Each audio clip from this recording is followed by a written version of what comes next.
La avispa asiática o el bisón americano son algunas de las especies de las que más se habla hoy en día, pero no por su valor medioambiental, sino precisamente por la amenaza que suponen para ecosistemas como el de Palencia.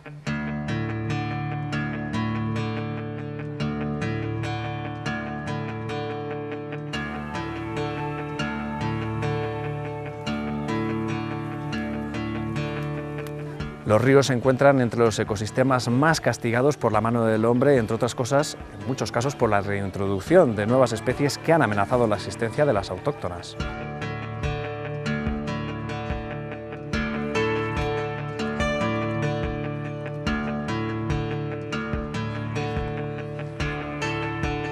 Otras especies como la procesionaria pueden llegar incluso a amenazar nuestra salud. Hoy hablamos de especies invasoras, de especies que amenazan los ecosistemas palentinos.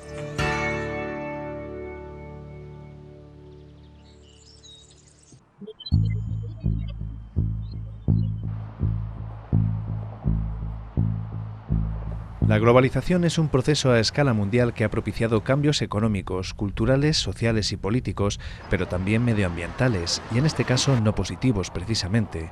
En Palencia existen varios ejemplos que demuestran que los efectos de la globalización han supuesto un impacto negativo en algunos ecosistemas. La mano del hombre está detrás de la introducción de algunas especies que han roto el equilibrio medioambiental, como ocurre en el caso del cangrejo de río.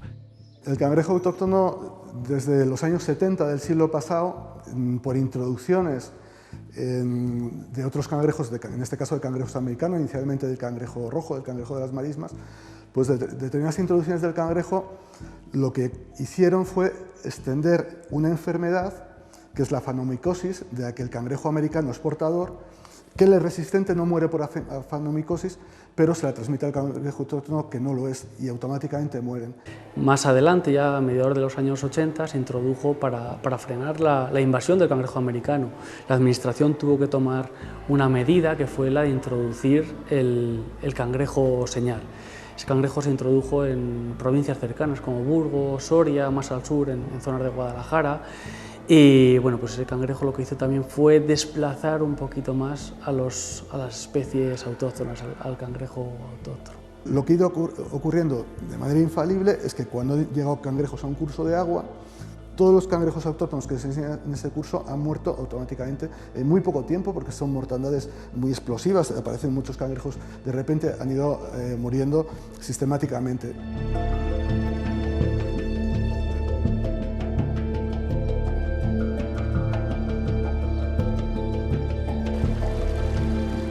Puede ocurrir que existan puntos remotos, aislados, pequeñas fuentes, donde todavía se conserve.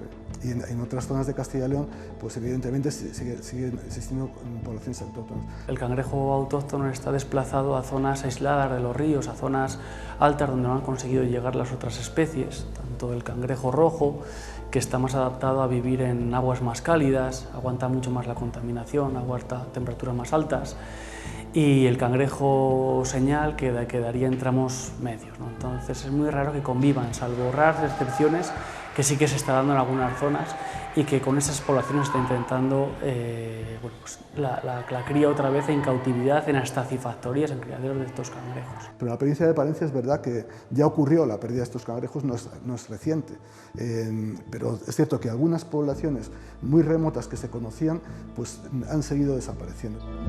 Hoy día apenas queda rastro del cangrejo autóctono en nuestros ríos.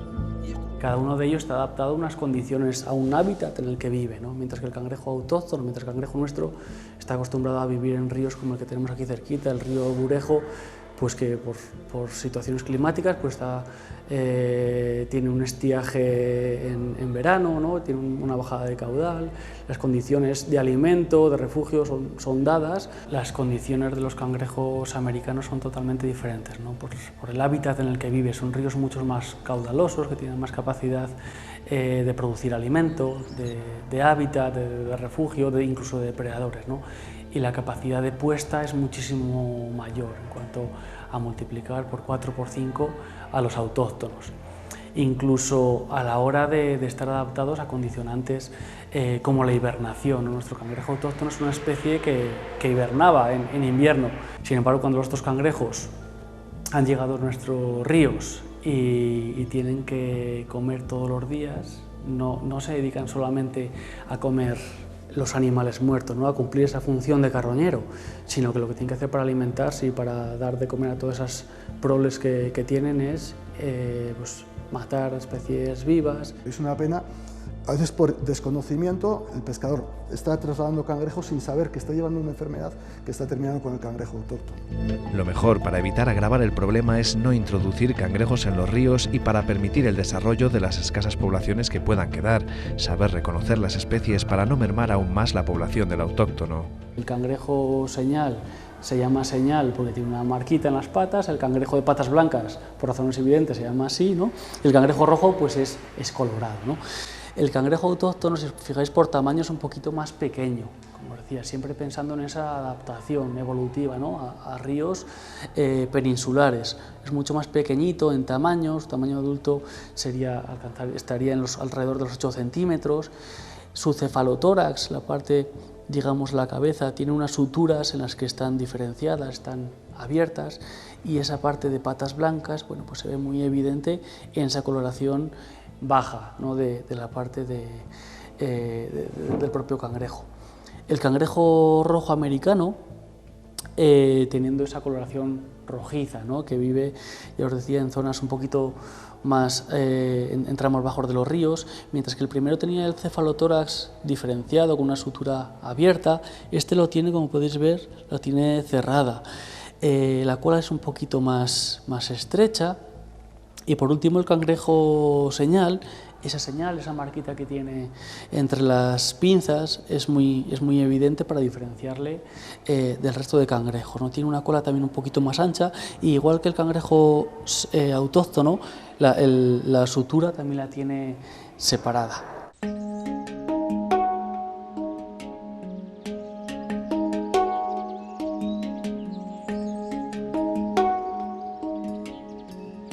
Para entender la importancia de este problema hay que conocer el papel que el cangrejo de río desarrolla en el equilibrio del ecosistema. Porque es el carroñero, es el barrendero de nuestros ríos, ¿no? Nosotros siempre ponemos el ejemplo para hacerlo más visual a la gente, de plantear una situación de huelga de barrenderos en una ciudad, en un pueblo cualquiera, ¿no? ¿Qué pasa? ¿Qué situación se da?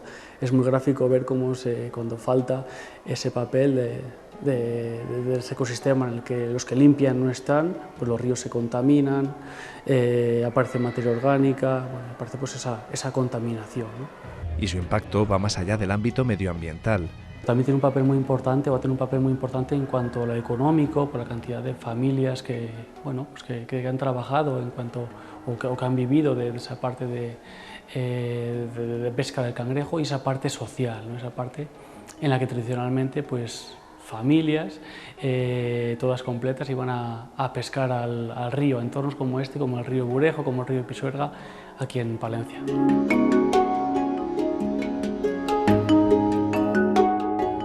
Del mismo modo, el problema de la introducción de especies foráneas en nuestros ríos afecta a otras especies aparte del cangrejo autóctono. De hecho, han entrado también en declive pues, otras especies de peces, pues, como bermejuelas, como piscardos, como escachos, como anfibios también, ¿no? Porque ya no solo, como te decía, no tienen que comer solo animales muertos, sino que cazan para ello. Incluso hay zonas en las que, y la gente que trabaja en fincas de cultivo lo sabrá muy bien, en las que incluso los cangrejos llegan a salir a pastar fuera del río, y los problemas económicos también pues, se agravan, ¿no? Pues a la hora de comerse campos de cultivo, campos de huerta, sobre todo en los que hay un espacio de regadío, y tiene más fácil el poder salir pues, a través de acequias, a través de canales o incluso a través de simples mangueras, ¿no? Pueden salir esos cangrejos. Los ríos puede que sea uno de los ecosistemas que mayor alteración ha tenido por la mano del hombre en los últimos años, no solo por la introducción de especies exóticas, que sí, que además de los cangrejos, el cangrejo rojo y el cangrejo sañal han variado, ¿no? Esas condiciones, pero también especies como el lucio, como la carpa, como el black bass, como el lucio percas, alburnos, podíamos hacer una cantidad infinita de especies, pero es que además de eso, la contaminación de las aguas, la canalización de muchos ríos también influye en esta especie a la hora de poder hacer pues, esas uras, esos espacios en los que se llega a refugiar, que llega a vivir, ¿no? La creación de presas, de discontinuidades en los ríos ha condicionado mucho pues, que el cangrejo ahora mismo esté relegado a zonas altas de los ríos, a zonas aisladas.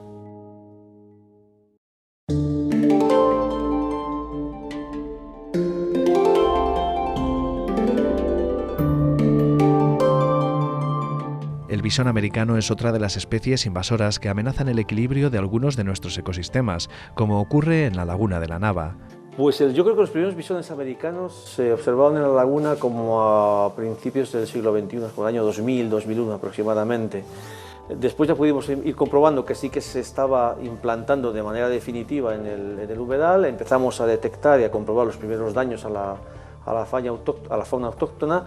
El caso del bisón americano ya llegó a la provincia de Palencia hace bastantes años, yo creo que la década, que no esta década, sino la década anterior.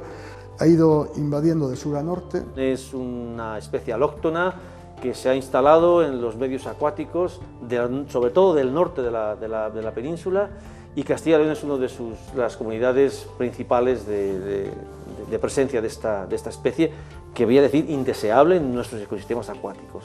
No es una especie que nos parezca bien que esté aquí.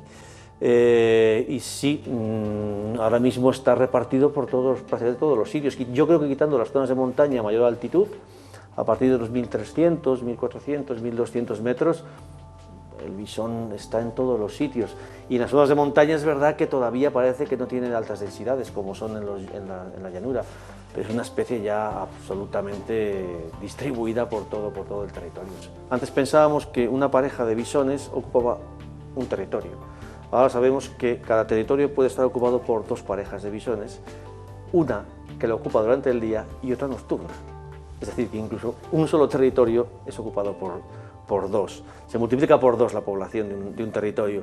La introducción de esta especie en nuestro entorno ha sido diferente a la del cangrejo. Parece que está comprobado que en principio fueron las sueltas, los escapes no intencionados, los escapes fortuitos dentro de las granjas de bisones, las granjas peleteras, pero desde luego fue, sin duda, es una especie con una enorme capacidad de reproducción y de expansión en el territorio. Es una pena porque es que además esa invasión, esa entrada de esta especie invasora ha venido muy apoyada por sueltas ilegales producidas por gente pues, que igual tiene una conciencia muy importante en cuanto a protección de fauna, pero no es capaz de adivinar las consecuencias de los actos que producen. Y desde luego han sido fundamentales estas sueltas, que a veces consideramos que pueden ser bien intencionadas para que los animales no sufran, pero realmente las sueltas intencionadas de miles de individuos de estas granjas suponen un atentado ecológico y un problema enorme para los ecosistemas acuáticos. Así, entre los escapes no voluntarios y las sueltas de estos animales, pues se ha ido incorporando a todo nuestro territorio ya de manera absoluta. Es un miembro más de nuestros hábitats acuáticos. ¿Pero qué consecuencias tiene la presencia del bisón americano en nuestro territorio? Según entra el bisón americano, aparte de daños a poblaciones piscícolas y a mustélidos y a otras especies, a la nutria, como decías, en el caso de la rata de agua ha sido muy espectacular. Donde entra el bisón, la rata de agua, que era una especie muy abundante, que no es la rata de ciudad, que es un animal mucho más limpio, es el que se comía antiguamente, el de las ratas de Libes. Bueno, pues esa rata de agua desaparece, es muy vulnerable al bisón, pero otras especies también sufren la entrada de bisón. Yo creo que podríamos hablar de tres cuestiones diferentes. Uno es el desplazamiento a otros bichos, por ejemplo, el desplazamiento y problemas en relación con el bisón europeo, que no existe en la provincia de Palencia, no existe en la laguna, pero que existe muy cerca en las zonas burgalesas y que es muy importante. Desplazamiento de otros bichos, transmisión de enfermedades, como por ejemplo la leutiana, que es un parvovirus que también transmite a otros mustélidos, digamos que son, eso sí, autóctonos. Y por otro lado, la predación directa, ¿no? Y la predación directa yo creo que es uno de los problemas más importantes. La predación sobre huevos, sobre nidos, sobre pollos también. Hemos encontrado pollos de garza imperial matados por el bisón americano con un mordisco muy certero en el cuello, ¿vale? Pero también, por supuesto, los huevos de fochas, de avefrías, de cigüeñuelas, de un montón de especies. Quizás la predación directa sobre los nidos y los huevos sea la parte más importante aquí en la laguna.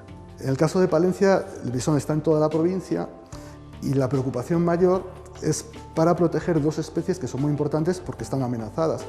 En la provincia de Palencia, aquí en la montaña palentina, sería el desmán ibérico, que es una especie muy vulnerable y ya están entrando los bisones en las zonas de desmán. Y en el caso de la cuenca del Pisuerga, en el límite con Burgos, hay poblaciones en el norte de Burgos de bisón europeo, o en el País Vasco, es donde se conservan las últimas poblaciones de bisón europeo. Entonces, la parte alta del Pisuerga, en las cuencas de los ríos Camesa y Rubagón, pueden estar sirviendo de entrada al bisón americano a zonas de bisón europeo y realmente es una amenaza muy grave. La respuesta que la Administración está dando a esta explosión demográfica es el control de la población mediante el trampeo para intentar reducir su expansión. Uno de los principales trabajos de conservación que puede hacer ahora mismo una administración, una Consejería de Medio Ambiente, allá donde esté el bisón americano. Esto es de lo más importante que podemos hacer, controlar el bisón americano en el territorio. Dentro de un plan que mantiene la Junta, se está trampeando, los agentes medioambientales están trampeando en los cursos del norte de la provincia y en el caso del Pisuerga, en todo el Pisuerga desde las confluencias de los ríos Arlanza y Arlanzón. Se han ensayado muchos tipos, muchos medios de captura y muchos protocolos, ¿no? Al principio se ponían las trampas durante mucho tiempo, después nos fuimos dando cuenta que los bisones caían en los primeros días, que no hacía falta estar tanto tiempo. Ahora básicamente, por ejemplo, en la Nava estamos con estaciones que se ponen durante 7 días, se paran 2 o 3 y se vuelven a poner otros 3 o 4 días. Y así parece que los bichos no tienen un acostumbramiento, no se hacen a la existencia de la trampa y siguen cayendo durante todo el año. Se revisan diariamente para que no caiga ningún animal que no haya que sacrificar, como turones, nutrias, jinetas. Se revisan, cuando cae un bisón americano, pues se sacrifica. El esfuerzo de trampeo es bastante grande porque hay que revisarlas todos los días, hay que cuidar de que siempre tengan el cebo para el bisón, de que no se cierren con el aire, de que no haya venido una garza o una cigüeña a picar un poco y te haya cerrado la trampa. El hecho de que tengas 18 trampas no significa que vayas a coger 18 bisones todos los días. Coges uno esta semana, luego a lo mejor pasan 2 semanas sin coger ninguno. A lo largo del año estamos hablando que aquí en la Laguna de la Nava se cogen unos 35 bisones, más o menos, a lo largo del año cuando se hace el esfuerzo de trampeo total que hacemos. Depende mucho de las condiciones de la laguna, de cuándo se empieza a meter el agua, cuándo se seca, de las condiciones climatológicas, si llueve más, si llueve menos, porque eso también afecta a la laguna. El hecho de que esté lloviendo mucho más tiempo, pues el agua aguanta mucho más y los bisones aguantan mucho más aquí. Siempre vamos a tener bisones, pero entendemos que en niveles, insisto, aceptables, que no hacen tanto daño como hacían antes.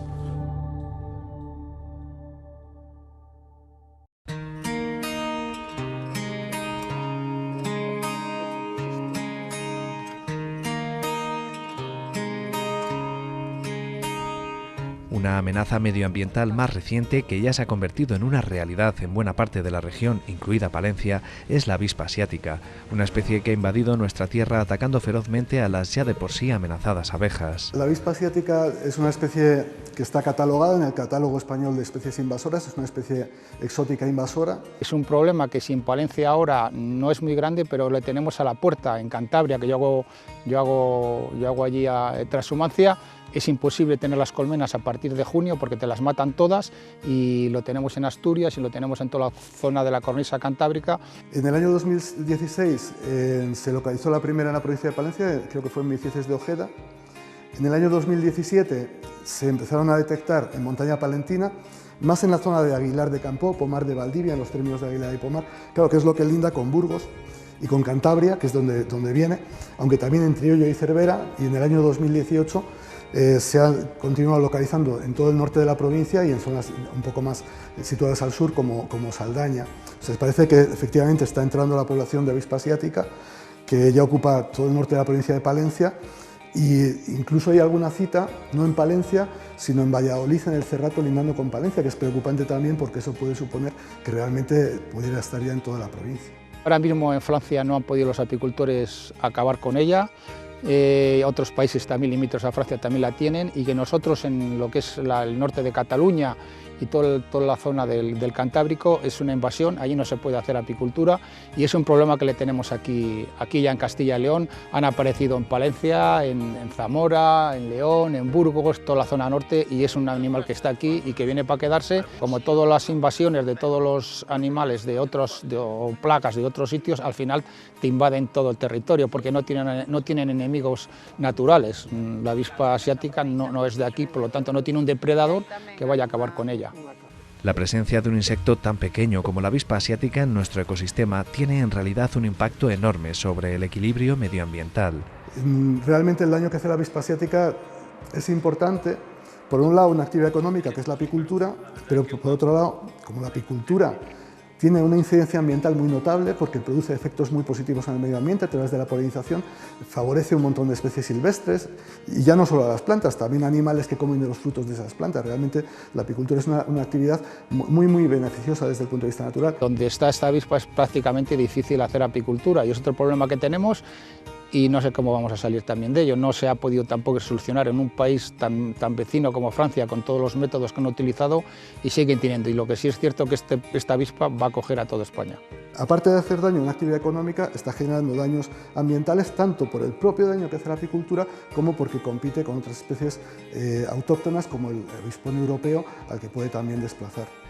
En este caso, la Administración también está optando por medidas de control para minimizar el impacto de esta especie en los ecosistemas de la región.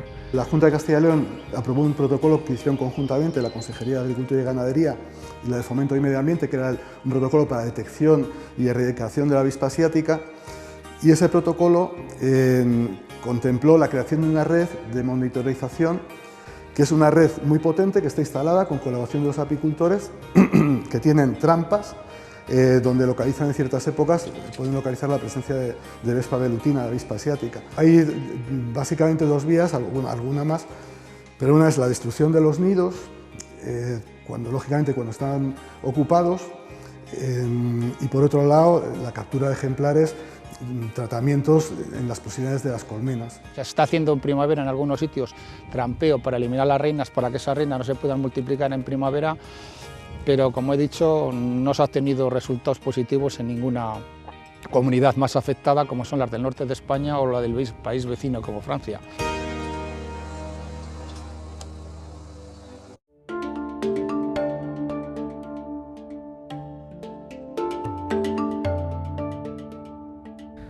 Aunque no puede considerarse invasora porque ya habitaba nuestro país, la procesionaria es una especie de oruga que se ha expandido peligrosamente en nuestro territorio en los últimos años, con efectos muy perniciosos para el ecosistema y los propios humanos. La procesionaria del pino es uno de los peores enemigos del bosque en este momento, en los países del sur de Europa, y no solamente es que sea un problema para los árboles y el bosque, sino que también es un tremendo problema para las personas y las mascotas. De hecho, una de las mayores preocupaciones de la gente en este momento es que en donde hay procesionaria en abundancia no pueden ir con el perro a dar un paseo. Cuando hurgan en el suelo, que están ahora jugando por ahí y demás, pues resulta que es que el carácter irritante de este insecto, de la procesionaria, pues hace que se le tengan unas inflamaciones y que se mueran en cuestión de muy poco tiempo, ¿no?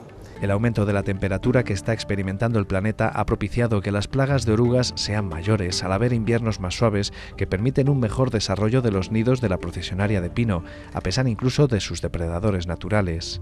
Hemos visto, por ejemplo, en los pinares de por aquí que el monte, al estar muy denso, los árboles a lo mejor luchan entre sí y están más débiles, y la consecuencia es que hay más procesionaria.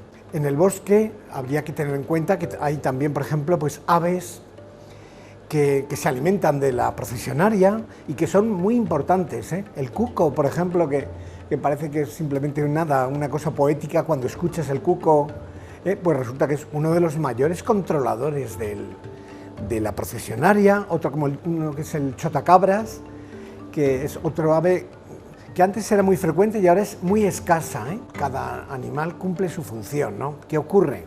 Pues cuando hay un aumento excesivo de este insecto, pues la naturaleza, digamos, está, digamos, en un desequilibrio. Un desequilibrio para el que el campus universitario de La Yutera, en Palencia, está tratando de buscar soluciones, y en la Cátedra de Micología han dado con un valioso aliado. Este hongo, el Cordyceps militaris, es una especie, es bastante vistoso cuando aparece. La verdad es que no te piensas que eso pueda ser una seta, podrías pensar que es cualquier cosa, incluso hasta un animal, cuando están en el suelo, pero lo cierto es que es un hongo que vive encima de las...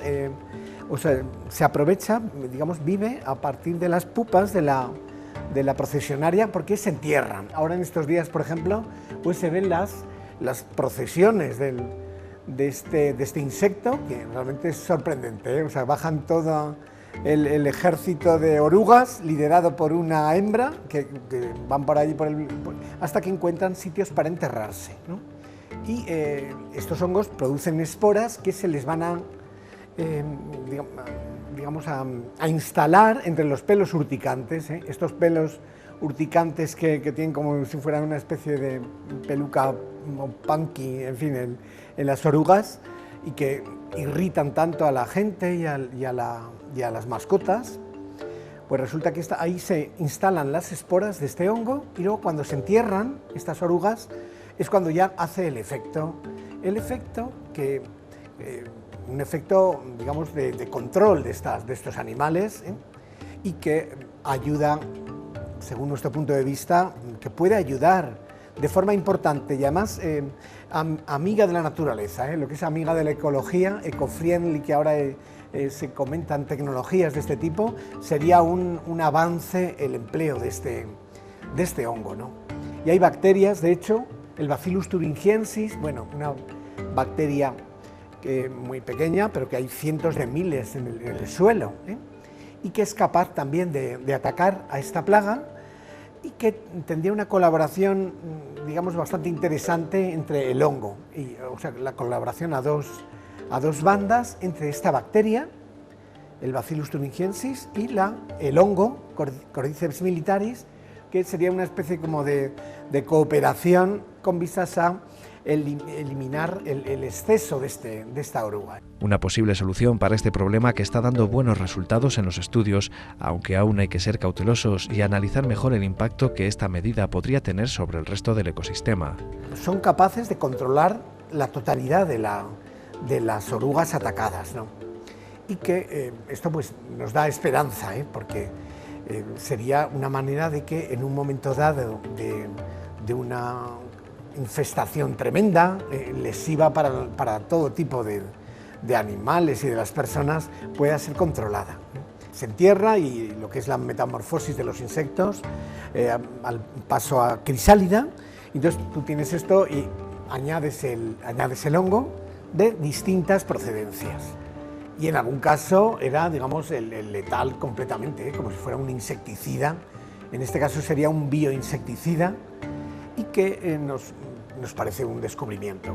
¿Qué ocurre? Que antes de poderlo utilizar masivamente, etcétera, que interesa a la sociedad, hay que ver también los efectos que pueden tener sobre otros lepidópteros, o sea, otras mariposas, porque sería terrible que a lo mejor dijéramos, mira, aquí vamos a espolvorear esto y nos carguemos a todas las mariposas de la naturaleza, que eso sería una catástrofe.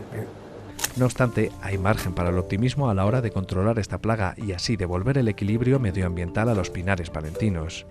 Este hongo es bastante específico de la procesionaria, O sea que en principio es raro que ataque a otras especies, pero también se está estudiando que puede haber un efecto sobre otros lepidópteros y que en principio habría que mirar, comprobar exactamente antes de poder sacar una patente de control para que sea lo más específico, incluso absolutamente específico de la procesionaria. Se sacaría un producto, pues como hay de otros de tipo natural, y en la cual pues, es factible. De hecho, incluso es que se puede añadir las esporas del hongo en agua, por ejemplo, y pulverizarlo, y que puntualmente puede ser bastante eficaz. Entonces se trataría de En el momento en que se vea que no tiene un efecto colateral en la naturaleza, básicamente, es decir, por ejemplo, pues de otros insectos, que muchos pueden ser perfectamente útiles y estar seguros al máximo.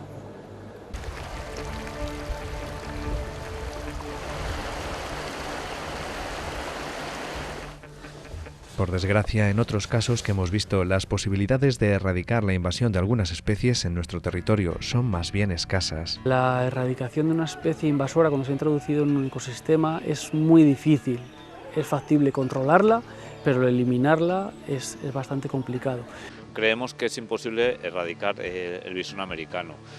Se pueden controlar las poblaciones y mantenerlas en un estatus que no sean demasiado dañinas para el medio ambiente, sobre todo para el bisón europeo, para el desmán ibérico, que no le castiguen mucho, que no le desplacen de sus territorios. Por eso se está intentando controlar poblaciones en lugares estratégicos para que a estos otros mamíferos que no les cause tanto daño. Yo creo que no podemos acabar con ellos, yo creo que es una cosa ya definitiva. En algunos lugares, se sabe que en algunos sitios, yo creo que en Inglaterra, pero son muy pequeñitos, islas muy pequeñitas, se pueden hacer vaciados ecológicos y se puede llegar a acabar. Pero en territorios tan grandes es imposible. Ya sabemos que a lo más que podemos llegar es a paliar un poquito sus efectos perjudiciales, a mantener las poblaciones en torno al 15-20%, es decir, en niveles, en términos más o menos deseables, ¿no? Y que no sean muy impactantes. Noticias positivas que puede tener la recuperación del cangrejo rojo, pues están dando casos, están habiendo poblaciones en las que se ha detectado la convivencia entre especies de cangrejo señal y especies de cangrejo autóctono, lo cual nos quiere decir que son poblaciones, mejor dicho, que lo que han hecho ha sido evolucionar, han mutado y lo que han hecho ha sido resistir a la enfermedad de la fanomicosis, resistir a ese hongo, ¿no? Entonces, con esas poblaciones se están catalogando todas, están estudiando su ADN, sus caracteres genéticos, y con ellos lo que se está pretendiendo es volver a criarlos en astacifactorías, en criaderos para cangrejos, para después poder volver a intentar sus reintroducciones de manera controlada, controlando esa genética y teniendo una variabilidad que dé posibilidad a la persistencia de la especie, siempre con la visión con la que hemos comenzado, ¿no? de mantener ese ecosistema y ese equilibrio en el ecosistema. Un equilibrio que en gran parte está en nuestra mano.